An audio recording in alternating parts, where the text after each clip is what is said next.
और गांव में मोहन अपनी पत्नी सीमा के साथ रहता था।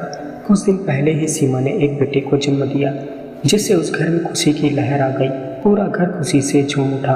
कुछ दिनों बाद बच्चे का नामकरण कार्यक्रम रखा गया। उस बच्चे का नामकरण किया गया तथा उसका नाम रोशन रखा गया। मोहन पूरा दिन खेतों में कड़ी मेहनत करता। दिन भर के थकावट के बाद जब वह घर आता तब रोशन को देखकर उसकी सारी थकान दूर हो जाती। उसका चेहरा खिल जाता। मोहन और सीमा रोशन के साथ हंसते खेलते ही सारा दिन निकल जाता। सीमा सारा दिन घर का काम करती, साथ ही रोशन को भी संभालती।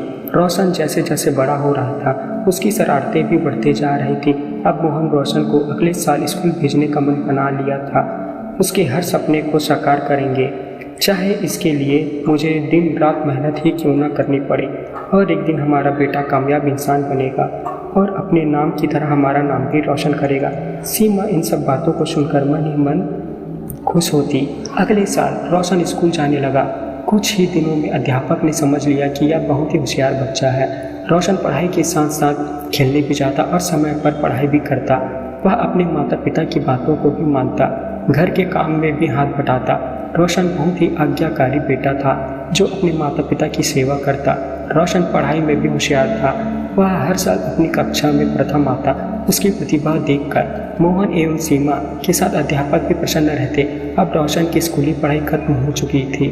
अब वह आगे की पढ़ाई करने के लिए शहर जाना चाहता था। रोशन इंजीनियर बनना चाहता था। इसके लिए ज़्यादा पैसों की ज़रूरत थी, लेकिन मोहन के पास इतने पैसे नहीं थे। उसने कुछ खेत को गिरवी रखकर पैसे जमा किए जिससे कि रोशन की पढ़ाई पूरी हो सके, किसी भी प्रकार की तकलीफ ना हो। शहर जाते ही रोशन को वहाँ की हवा लग गई। उसकी दोस्ती अच्छे लोगों से कम व बुरे लोगों से ज़्यादा हो गई। अब उसकी आदत भी बदल चुकी थी। वह शराब सिगरेट के नशे में रहने लगा। अब उसका पढ़ाई में भी मन अब उब चुका था। वह हर साल पढ़ाई के नाम पर घर से लाखों रुपए लेता। वह यह सब पैसा शराब व जुआ में उड़ा देता। पूरी तरह से बिगड़ चुका था। उसके माता पिता को यह लगता कि उसका बेटा वह पूरी लगन से पढ़ाई करता होगा, पर उन्हें इस बात का एहसास कहाँ था कि वह पढ़ाई छोड़ नशे में बर्बाद हो चुका है। अब रोशन पढ़ाई छोड़ चुका था। कुछ सालों बाद रोशन घर आया। मोहन और सीमा का खुशी का ठिकाना ही नहीं था, पर यह खुशी थोड़े ही समय के लिए था। रोहन पूरी तरह नशे में चूर था। यह देखकर सीमा को गुस्सा आया और एक थप्पड़ लगा दिया और कहने लगी, क्या ये सब करने के लिए ही हमने तुम्हें शहर भेजा था? जो बच्चा सुपारी नहीं खाता आज वो शराब पी कर आया है। पता नहीं वहाँ क्या क्या नशा करता होगा। रोशन गुस्से से बोला, हाँ मैंने पी है शराब, तो इतना हंगामा करने की क्या ज़रूरत है? वहाँ के लिए तो एक मामूली सी बात है। यह सुनकर मोहन को बहुत ही गुस्सा आया और उसने भी तमाचा लगा दिया। अब मोहन और सीमा को रोशन की करतूतों का पता चल चुका था। रोशन के पढ़ाई छोड़ने के बाद भी पता चल चुकी थी।